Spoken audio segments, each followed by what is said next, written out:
Taip, dukra. Gerai, Medėja. Sakai, medžiotojų namelio? Gerai. Taip, taip, taip, taip. Bus maišiukas, bus. Gerai.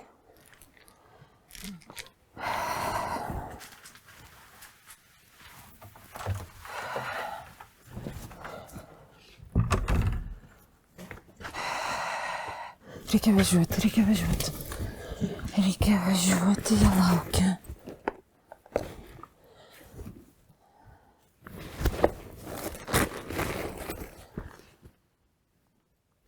Brangusis, ko tu ten vis ieškai? Grožio, ponia Stefanija, grožio. Va, grožis. Taip, grožis yra, kitoj pusėje ne, kur ne, nėra. Brangusis, reikia važiuoti. Greičiau, greičiau. Greičiau, greičiau, greičiau, greičiau, greičiau. Kur tu važiuoji su mano švarku?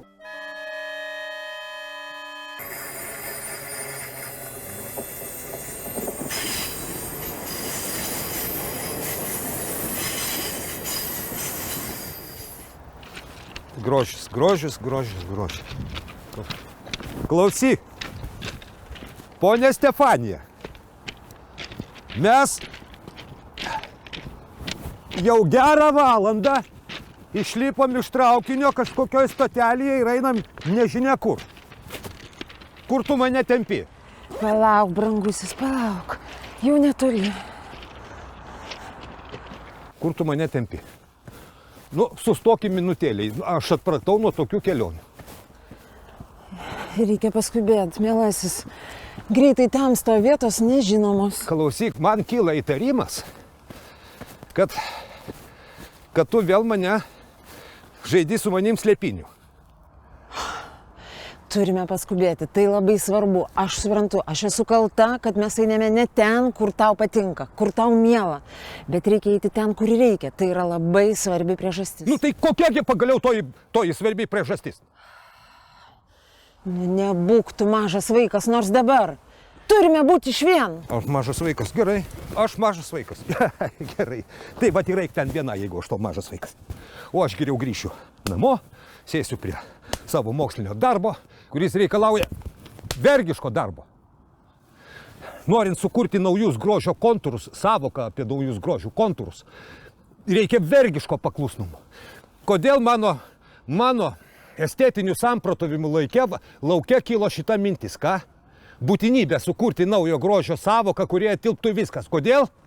Ogi todėl, brangioji, kad tu mane apgaudinėjai visą gyvenimą, meluoji man ir žaidži su manim slėpiniu. Mielasis, turi eiti su manim. Tam yra labai svarbi priežastis. Pasakyčiau kodėl, bet prižadėjau nesakyti. Eikime. Kaip tai?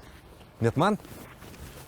Man, kuris yra atsidavęs iki kaulų smegenų tau ir šeimai? Negaliu atskleisti tos priežasties, nes pasakiau, nesakysiu. Net man? Žmogui, kuris iki kaulų smegenų yra ištikimas tau ir šeimai? Žmogui, kuris suprojektavo namą ir pavadino mūsų amžiaus buveinę? Ir toje buveinėje aš pagimdžiau tau dukterį Medėją. Kuri pamiršo mane, net nepaskambina, nepasiteirauja, kaip sveikata, ar ko netrūksta. Atsakyk man, kaip ji tapo tokia dukra. Ji turi savo pasaulį. Ji turi savo buveinę. Ji neturi tau laiko. Nepergyvenk, ji tęsia tavo kraujo liniją. Ir tu tyli nieko man nesakai. Šnapsatės ten tarpusavį, taip? Lyg tai aš neturėčiau širdies. Klausyk, viskas, gana, užteks. Aš visą gyvenimą tau įrodinėjau apie pagarbą man, kai būtina prieda prie mūsų buveinės ir tuos nuostabios pavėsinės lauke. Be to, vakar, tarsi netyčia taip, užsiminėjai apie Medėjos nėštumą. Vėl juokavai. Ji jau pagimdė.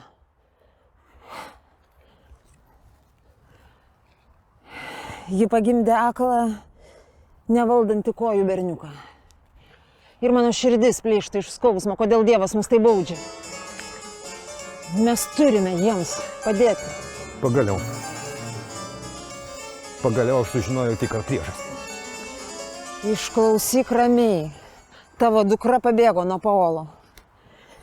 Ji papasakojo apie smurtą. Pabėgo nuo Paolo, bet tai jie tik tai porą metų vedė. Paolas, taigi jis ją ant rankų nešiojo. Žadėjo aukso kalnų suversti pas save ūkį. Ir staiga smurtas? Aš nežinau. Ji papasako, kad jisai puolė ją peiliu. Ir tai ėmė kartotis. Todėl Medėja kai pastojo. Su kuo Medėja pabėgo? Su kuo Medėja pabėgo?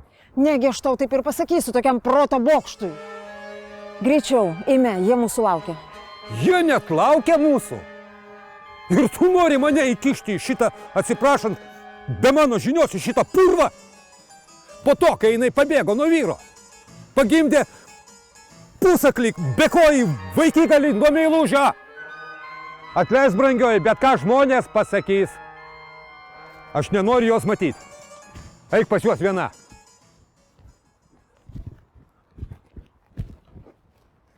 Palauk. Tu man pirmą nepasakei, kas tas Medėjos meilužis, kas tas sugyventinis.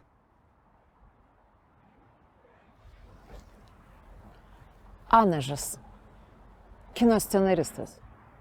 Anažas. Viešpatie. Šitas, kuris filmavo Medėjos vestuves ir ją suviliojo. Viešpatie Dieve. Stefanija, aš ją prakeikiu. Ir Anažą prakeikiu. Viešpatie, nejaugi mano gyvenimas nuėjo šunį ant uodegos. Toli, greičiau iš čia. Greičiau namo. Įtraukime nuo šito košmaro.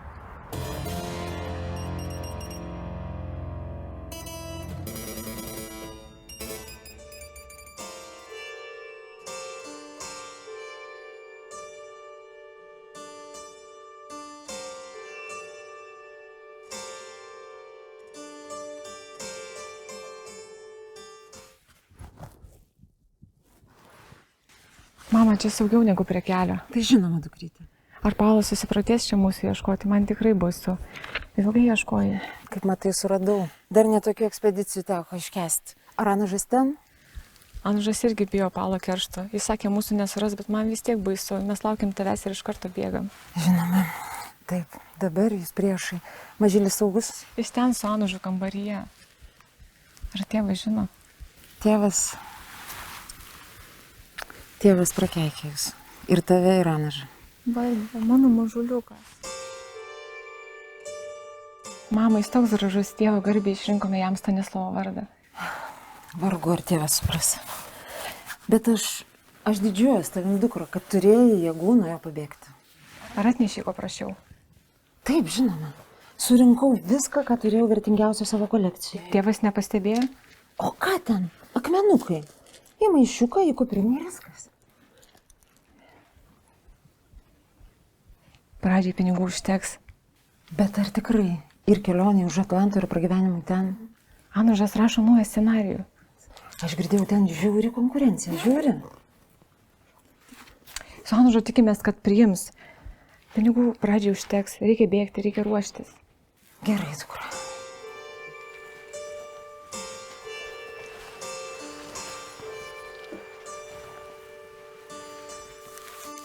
Mane stebino jūsų uoslė, ponia Stefanija. O mane jūsų bailumas. Būkite drąsus. Ačiū už pašalpą, ponia Stefanija. Aš atiduosiu, kai tik Baigsite rašyti scenarijų? Ar graži bus istorija?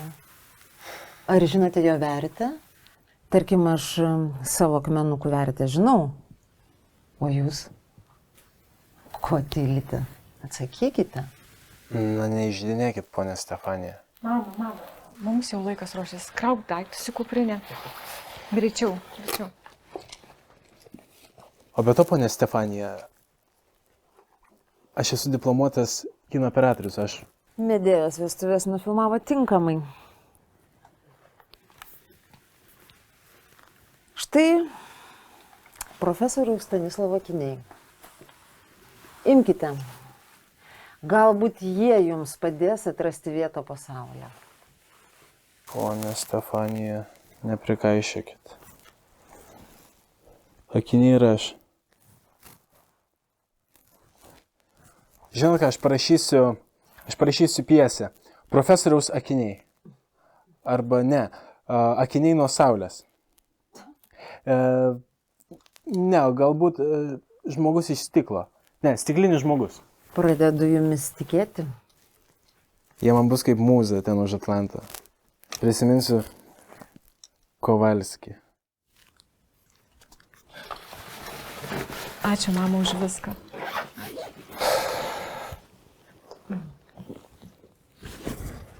Pone Stefanija, čia. Na ką, keliaukit.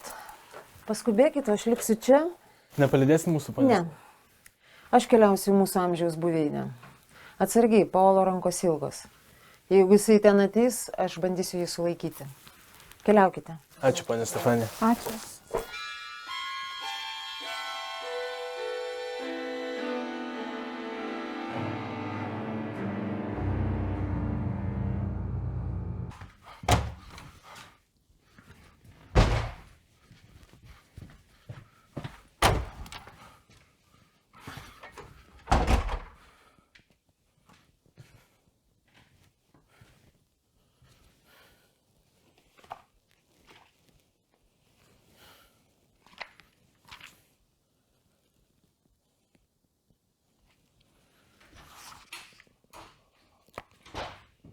Kur jūs buvot? Radau tik tuščius namus. Palauktų su savo kamantinėjimais. Ne. 14 kambarių švilpauja vėjai. Be to, radau jūsų užrašus. Nu į ką? Ir ten švilpauja vėjai.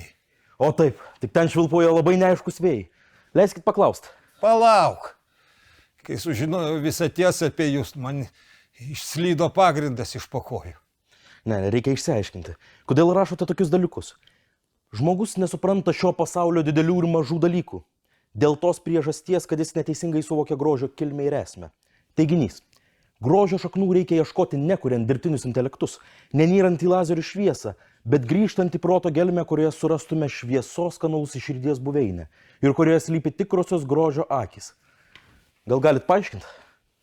Tu nustok kamantinėti apie mano grožio esmės sampratą. Nenustosiu. Nes tos mintis, kurios pakeitė Medėją, atėjo būtent iš jūsų principų ir jūsų minčių. Ir jinai tapo nepatenkinta būtent mano principais ir mano mintimis. Ir tai, ką aš dėl jos padariau, jai tapo nepriimtina dėl jūsų išugdytų principų. Tu klysti!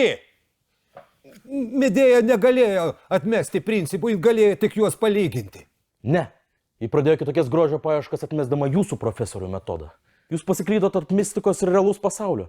Tarp grožio karalystės šiame pasaulyje ir grožio paieškų kitoje šviesos erdvėje. Jūs tyčiojatės iš mano darbo. Prašau, atiduoti užrašą. Grožis, žentė, yra kur kas daugiau negu meilė. Ne, jūs dar kažką čia prirašėt. Aš laukiu grožio dvelksmo mūsų buveinėje sode, pavėsinėje nuolatos nepaisant trūdžių. Nes kartais pagalvoju, kad tarp manęs ir šeimos stovi nesupratimo siena. Tik Stefanija vakarienės metu man papasakoja šiek tiek daugiau, kas vyksta čia aplinkui. Štai tokios profesoriaus Stanislovo Kovalskio, vienišo riterio, liūdėsio apgaubtos mintys. Užteks, Paulai! Liaukis tyčiotis! Jūs tarsi susitarė, ir Stefanija, ir Medėja, ir tu po šitiek tylėjimo metų taip skaudžiai kertate, kad aš prarandu šaltą protą. Aš kalbu apie grožio paieškas. Bet gerai. Nors tu tyčiojas iš manęs, Paulai, bet tu esi toks pats stobrys kaip ir aš, nes Medėja pabėgo nuo tavęs su meilužiu. Aha. Ir per tą jūsų grožio švytėjimą Medėja pamatė naują našo scenarijų, ne? Tai neįtikėtina. Aš jūsų klausiu, kur Medėja su Anažu? Nežinau, jos ten aš grįžau čia. Aš jūsų klausiu dar kartą, kur jie yra? Nu, klaidžioja miškuose kažkur. Tai štai kur jie yra. Slepiasi miškuose ir bando pasprūkti su vaikeliu.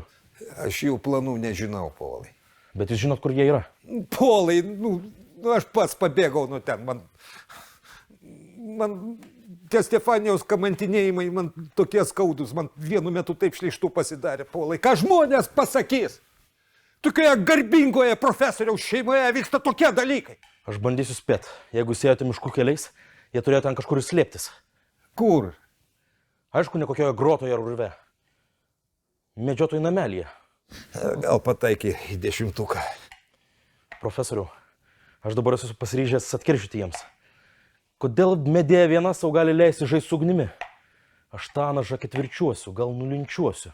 Tai bus teisingas atpildas, ar ne, profesoriu? Tave graužia kerštas. Gana, profesoriu. Turiu toj pateiti. Tai ką pasirinksi, gudruolį? Virvė, kirvį ar įstatymo raidė? Kerštas nežino įstatymo raidės.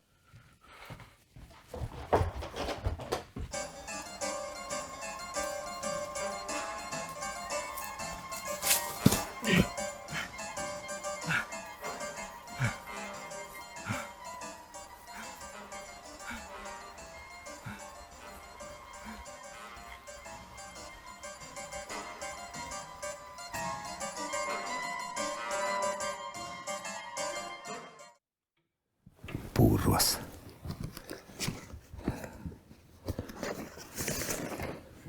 Grožis yra tik iliuzija, apgaulė skirta mums žmonėm.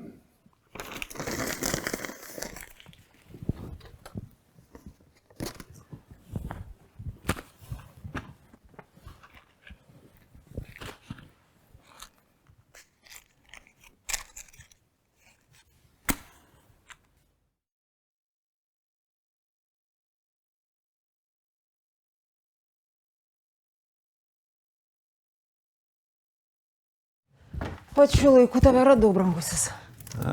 Grįžai stebėti fejerverko? Nedrįsk. Aš juk dėl visko kalta. Tu nepatikėsi. Stanislavai, tu nori sudeginti visą savo gyvenimą? A kam jis tau? Nustok. Nustok. Brangusis, nustok. Atstokit nuo manęs visi. Kraustyskis iš čia. O tu? O ką aš? Gerai, tuomet ir aš su tavimi. Sudeginkim visus namus, visą buveinę, visas knygas, visą mūsų išgyventą turtą, visus kambarius. Įmesk ir mane į ugnį kartu. Ką tu kalbi, tavęs laukia medėja su tavo anūku. O tavęs? O manęs, Jėzus, tu mane atstokit, sakiau, nuo manęs visi. Nejaugi ji kalta dėl to, kad įsimylėjo scenaristą. Stanislavai, ji davė berniukui tavo vardą, jis bus didis žmogus. Jo, didis, kaip mano neatrasta grožio savoka. Nesišaipyk. Polas išėjo, ją atkeršyt, tarp kitko. Jisai jų nepagaus. Jie išplauks. Aš žinau, tikrai išplauks, jie artinasi prie jūros. Dabar mūsų užduotis pasirūpinti Paolu, kad jis neprikrėstų nesąmonę nei mums, nei savo. Baikim tas nesąmonės. Kraustykis iš čia. Stanislavai, aš noriu šokti. Ką? Stefanija, man atrodo, tu sumaišai laiką. Aš kviečiu tave šokti. Baigim tas nesąmonės. Aš noriu pašokti. Pašokim, Stanislavai. Pašokime kaip per mūsų vestuves. Tikrai. Stefanija, dabar nelaikas. Stanislavai, koks skirtumas? Pašokim. Stefanija, Pašokim. aš vis tiek sudeginsiu šitos namus. Manęs niekas nesustabdys. Stefanija, Ne, Stanislavai. man taip skauda. Mes šoksim kaip per mūsų vestuves. Per vestuvės. Aš su akiniais buvau per vestuvės. Bet mes bučiavom, mes kaip išeidom.